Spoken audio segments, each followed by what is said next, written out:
ሁሉም የጓደኛ ግሩፕ ውስጥ 5 አይነት ሰዎች አሉ። ምናልባት የመጨረሻው በእርግጠኝነት አንተ ነህ። አንደኛው እብድ ወይም ደግሞ ቀዥቃዣ፣ ከመጠን በላይ የሚለፈልፈው፣ ከመጠን በላይ ሙድ የሚይዘው፣ ከመጠን በላይ የሚያወራው ሰው ነው። ሁለተኛው ስማርት ወይም ደግሞ ብልህ፣ ብዙ ያስባል፣ ለግሩፑ ሐሳብ ይሰጣል፣ ፕላን እቅድም ይሰጣል። ሶስተኛው ጅል፣ ስለሚያወራው ነገር አያውቅም፣ ስለሚሳቀው ቀልድ አያውቅም። የግሩፑ ጀማ እሱ ላይ ነው ሙድ የሚይዙበት። ሴት እንዴት ማናገር እንዳለበት አያውቅም፣ አለባበስ አያውቅም።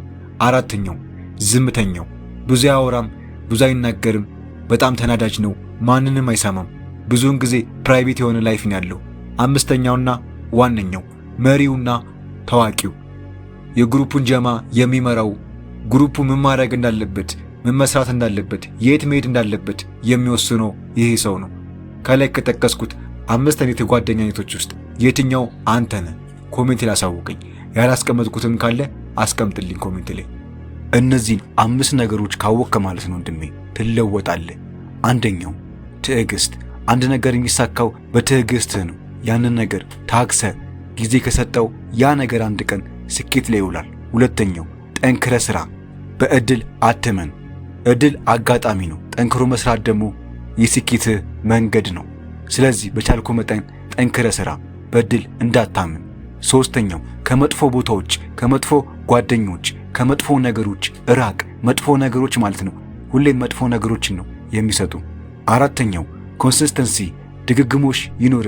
አንድ ነገር ደጋግመ ማድረግን ሞክር። አስታውስ፣ እዚህ ምድር ላይ በጣም ከባዱ ነገር ቢኖር አንድን ነገር ደጋግሞ መስራት ነው። አምስተኛው ዲሲፕሊን ይኖር።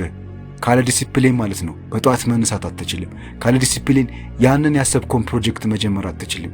ካለ ዲሲፕሊን ህይወትህን መቀየር አትችልም። ስለዚህ ዲሲፕሊን የሁሉም ነገር መንገድ ነው። ከላይ ከጠቀስኩልህ 5 ሐሳብ ውስጥ የትኛው ተመቸ? ኮሜንት ላይ ሐሳብን አሳውቀኝ። እነዚህን 5 ስህተቶች ማረም ይኖርብሃል። በተለይ መጨረሻው አስፈላጊና ኢምፖርታንት ነው። አንደኛው የትኛውንም ሰው መርዳት።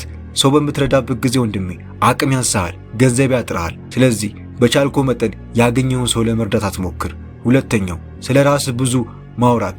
ስለ ራስህ ብዙ የምታወራ ከሆነ ያንተን ህልም፣ ያንተን መንገድ መስማት ደስ የማይለው ሰው አለ። ካጠገብ ብዙ ምቀኛ የሆኑ ሰዎች አሉ። እነዛ ሰዎች ያስቆሙሃል። አንተ መድረስ ከምትፈልግበት ቦታ እንዳትደርስ ያደርገዋል። ሶስተኛው ምቾት ማግኘት፣ ከመጠን በላይ መተኛት፣ ከመጠን በላይ ሰንፈክ ስራ ለመስራት በኋላ ላይ የምትፈልገውን ነገር ያሳጣሃል። አራተኛው ከስህተትህ አለመማር። አንድ መጥፎ ነገር አደረግ፣ ከዛ መጥፎ ነገር የማትማር ከሆነ አሁንም ያ ነገር ይፈጠራል። አምስተኛውና ዋነኛው ቤተሰቦችን አለማክበር፣ አለመስማት። ከላይ ከነገርኩህ 5 ሐሳብ ውስጥ የትኛው ተመቸ? ኮሜንት ላይ አሳውቀኝ። ሶሻል ኤንግዛይቲ ካለብህ፣ የሰው ስጋት ካለብህ፣ ሰዎች ፊት ለፊት የሚያለብህ ከሆነ፣ አፍ የሚተሳሰር ከሆነ እነዚህን ነገሮች አድርግ።